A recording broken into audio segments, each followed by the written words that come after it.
All right, Shalom, Mike. First and foremost, I'd like to give all praise and glory to Yahweh, Bahasham, Yahweh Shai, Bahasham, Racha, Kodash. I'd like to give double honors to the apostles and elders of Great Millstone. I'd like to say Shalom to the elect that's teaching this word on true faith and sincerity. And today, I want to title this lesson, Justice Will Be Served. And through the Spirit, by Yahweh Shemel Shai, we're going to see that justice happen concerning the atrocities done to the children of Israel that has been done by all the nations, and chiefly Esau, Edom, the so-called white man. But all these nations have benefited from our downfall and actually continuing to keep us in derision, for them to stay on top. And I got this article from NBC News, and it reads, one of the 1921 Tulsa Race Massacre's last survivors, Viola Ford Fletcher, dies at age 111. Now, she was a witness to what happened in that Tulsa incident. That was one of many that happened. This is just one of the most notable ones. As well as you could see living witnesses. This is a testament against this devil. But guess what? Yahweh Shemel Shai leaves no stone unturned, man. Because concerning her, pretty much she was a big advocate of reparations. So I'll just read this little first part. It says, Viola Ford Fletcher, who was one of the last survivors in the 1921 Tulsa Race Massacre in Oklahoma, spent her latter years seeking justice for the deadly attack by a white mob on the thriving black community where she lived as a child, has died. She was 111. So as you can see, she was she was seeking justice, some form of preparation, some way to be prepared for that shit, man. But guess what? And the thing is, the reason why it's not going to happen, niggas want to march for reparations, and niggas just want $10,000 in his pocket. He just want to stunt, get prepared for the summertime or some, the cares of this world. But the thing is, Yahweh Shemel Shai, he's a power of justice, man. And of course, we went off. Let's get that, and we, that was our punishment to, be made subjects. When you read Deuteronomy 28, it talks about we shall be, the Lord's going to send that eagle. And what happened when the Lord sent that eagle? It talks about how that eagle, a fierce countenance, which was the Romans. But hey, they here today, man. The Edomites. So this has been the worst captivity even up to this day. But this is Isaiah 47 and 6. It says, I was wroth with my people, see? Because we went off. I have polluted mine inheritance and given them into thine hands, see? So that was the results of us going off. The Lord cast us away and ultimately made us subjects under this man. Out of all the captivities, this has been the worst. It said we was given into his hands, so we was at this man's disposal. That's why you had a thing called nigger ball, gator bait. That was the wrath of the Lord on display through Esau, the so-called white man. But even in that, this devil, he went there. Continue on and said, thou didst show them no mercy upon the ancient, has thou very heavily laid thy yoke. So this devil, this nigga don't, he's relentless. He don't consider, you know. So of course, being under this man,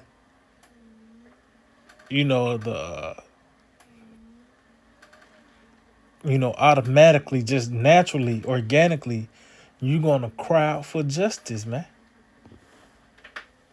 Because of the things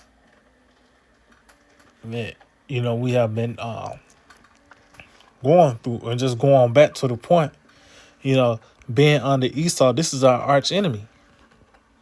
So this is the worst type of form of captivity, man. Being under your arch enemy. Let's get that. The book of Sirach, Ecclesiastes 25, verse 13, it reads, give me any plague but the plague of the heart, and any wickedness but the wickedness of a woman, and any affliction but the affliction from them that hate me, and any revenge but the revenge of enemies. See? It says there's no head above the head of a serpent, and there's no wrath above the wrath of an enemy. And that's what the Lord put us in.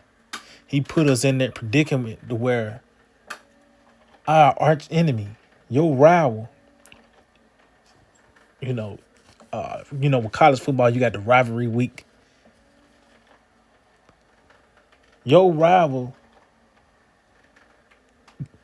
got you at his hand. He can do whatever he want to do. And it's not going to, if that's your enemy, that means that's not going to be to your good.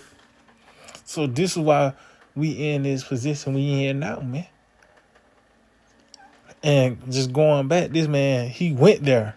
That affliction, because somebody can afflict you, but somebody that afflict you, that hate you, they're going to put more, it's going to be more of a spirit to it. They're going to put more into it. The revenge from anybody, but the revenge of an enemy is some extra that comes with that. That's why this has been the worst captivity. And you can just look from the Tulsa incident to the Tuskegee, in those trials.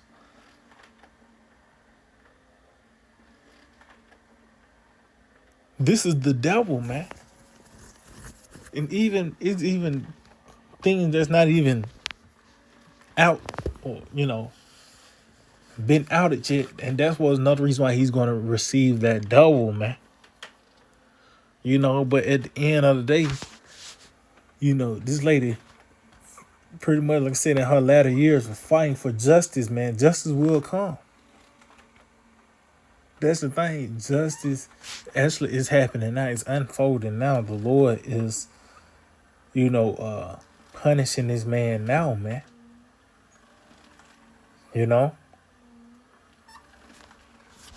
For all the things he have done. Let's get some real quick. This is on the book of Job, chapter 4, verse 7. It reads, remember, I pray thee, whoever perish being innocent, or where will the righteous cut off? See? So, these devils not gonna get away scot-free. It talks about it is marvelous if one escape unpunished. It says, even as I have seen, they that plow iniquity and sow wickedness reap the same. See? So at the end of the day, what goes around comes around, man. And as you can see, those words, sow and reap, plow, that now time is involved. It's a build up now. This man have done these crimes, and now it's a build up to his judgment. ultimately it's really gonna begin with World War Three. World War Three actually gonna be the beginning stages of justice. Matter of fact,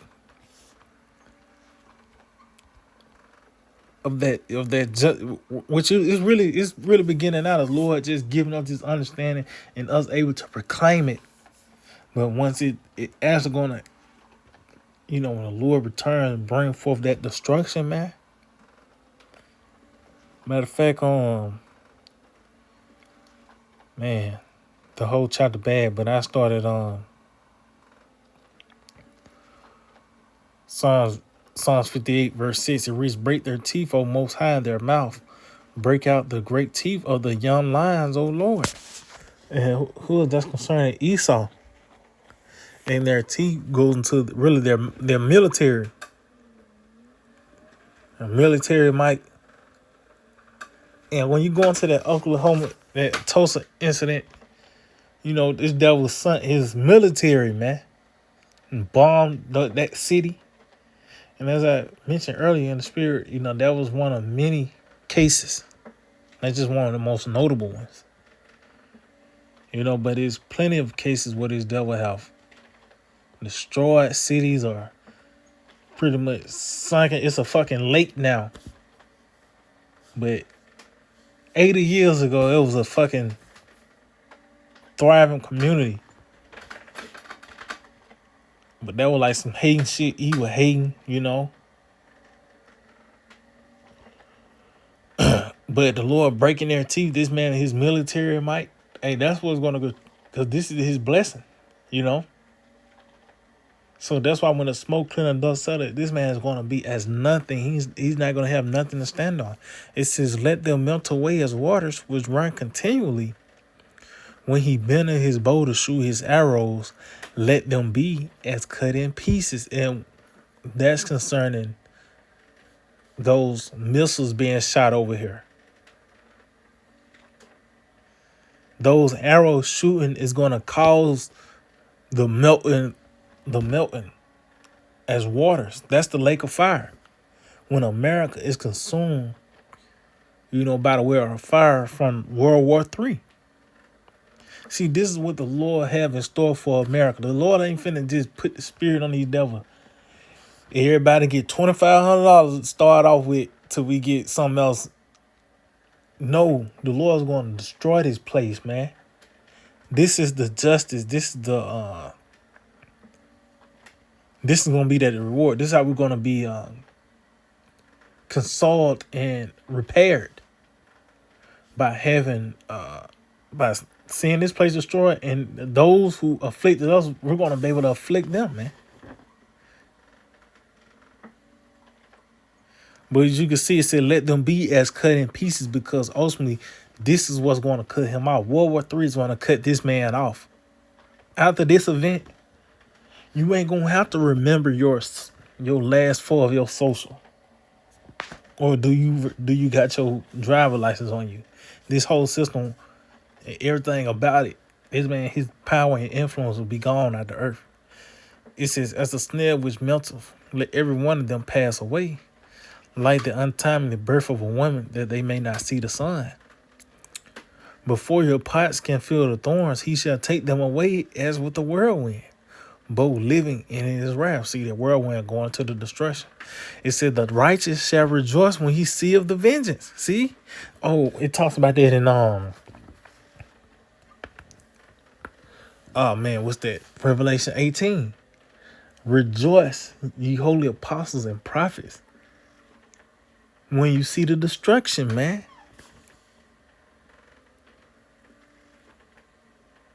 Oh, it actually say that. Matter of fact, let's get that in Revelation 18, because it said the Most High avenged you on her. Let's get that. Revelation 18 and 20. It said, "Rejoice over her, thou heaven, and ye holy apostles and prophets, for the Most High have avenged you on her." See, that's the justice, man.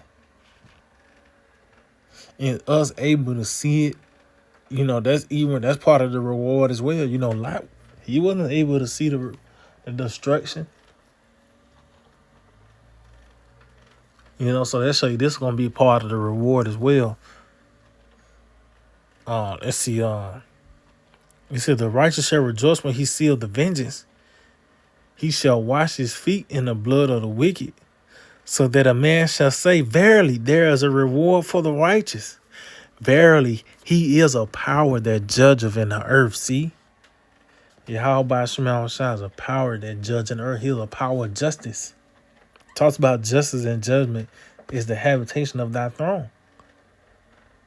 So the Lord ain't gonna allow this man to do all these horrendous things, throughout history, especially to the children of Israel, the apple of his eye. And just because it happened in the 40s or the 20s or 1802, somehow he just gonna leave it in the past. No, all these things are being called up now. And he's gonna be, he's gonna be put on all these charges and condemned for it, man. Oh, Scripture speaks on how he shall discover thy sins. So everything is being dug up on this nigga. The Lord ain't letting nothing slide on him, man. So matter of fact, I'm gonna end off on this. Because going back to the justice and no reparations, the Lord he's gonna do it, man. The Lord is gonna do it. It's not gonna be, you got the EU had to get involved. And some niggas believe, no, Yahweh Shema Shai is gonna one that's gonna come and repair us. Which reparations, the repairing, it begins now by the way of this word. The restoration, it begins mentally. And that's why the Lord gave us this understanding. But everything else gonna come with it. This Isaiah 60 and verse 10, it reads, "And the sons of strangers shall build up thy walls, and their kings shall minister unto thee." See, and that's in the kingdom of heaven. Once the smoke clear and the dust settle, literally after World War III, there's going to be a new regime set up. The kingdom of Yahweh Shai.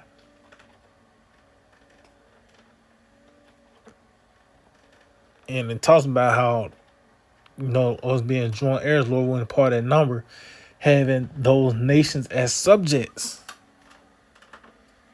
So the reason why we're going to have those golden cities, the golden streaks, it's going to be the nations going to pour that gold, going to build those palaces, It says, "For in my wrath I smote thee, but in my favor have I had mercy on thee." How the Lord smote us?